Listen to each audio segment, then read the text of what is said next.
We called this press conference today to raise awareness in the local community for an upcoming event, a forum on the role of legacy preference and affirmative action in UVA's admissions process and its implications. This event will be held at City Space in Charlottesville, Virginia, May 1st, 2019 at 5 p.m. We will host Gregory Robertson, the Senior Associate Deans of Admissions, as well as members of local high schools interested in applying for Virginia. We will plan to confront them about the role of legacy admissions at play, perpetrating a disproportionate white upper-class student population, and call for further transparency and information about the policy and statistics regarding the admissions of legacies. All right, now we will have some time for Q&A. First, we'll go to a reporter from the Cav Daily.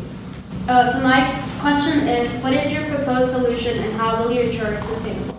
So, as Lose the Legacy, our proposed solution is to make information on applications more accessible to the public. This way, people can see how unfairly how much easier it is for legacies to get into college. And so we're going to make sure that this solution is sustainable by keeping protesting along with making sure that information continues to get posted year after year so that everyone can see the trends that are followed by admission officers. And now on to a reporter from the Virginia Magazine. So my question is, do you have substantial evidence to support bias towards legacies during the admissions process? We don't have any given evidence, but we found some supportive facts from the newspaper of Cav Daily. In the future, we hope to receive FOIA from the university. And now on to a reporter from the Daily Progress. All right, so why should legacies be punished if they cannot control where their parents or step-parents attended college? Well, first of all, I don't think it's really that we want to punish legacies. It's more so that we want to even the playing field. So we understand that legacies can't control where their parents went to college, but what we want to focus on is them not getting special treatment. As we are working to even the playing field, we want to make sure that people are getting in on merit instead of where their parents went to college. Okay, and back to Virginia Magazine for the next question.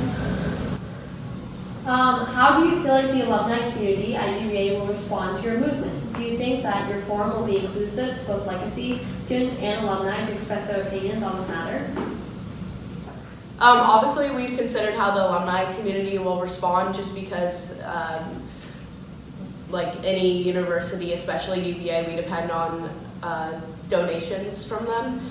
And so a big part of it is just ensuring that they don't see it as a negative. They don't see legacies as a negative. They see it more as a positive to give everyone an opportunity. And so we hope that that won't lessen donations, but we will work with them to make sure that they're aware of the circumstances. And then also for the forum that we hold, we want to make sure that it's inclusive to both legacy students and non-legacy students, just to open up a discussion. So it's not necessarily one side against the other. We're working together for equality, basically. Okay, and now on to the Cav Daily. Do you think admission officers are the only people at fault? I don't think that any people are at fault. This has been the way that college admissions has worked for many, many, many years.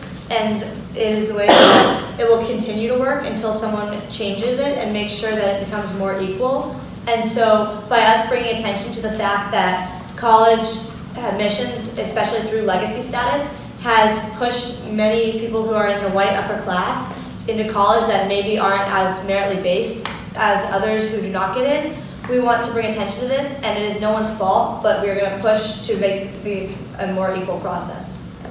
Okay, and lastly, a question from the Daily Progress. What is the biggest obstacle in your way right now? The biggest obstacle in our way right now is that we're not able to get information from the university itself, and so that poses a problem because we don't have like actual evidence. It's only from like second parties, and that's like the problem that we're fighting against. Okay, thank you to both the reporters and activists who participated today. Thank you. Thank you.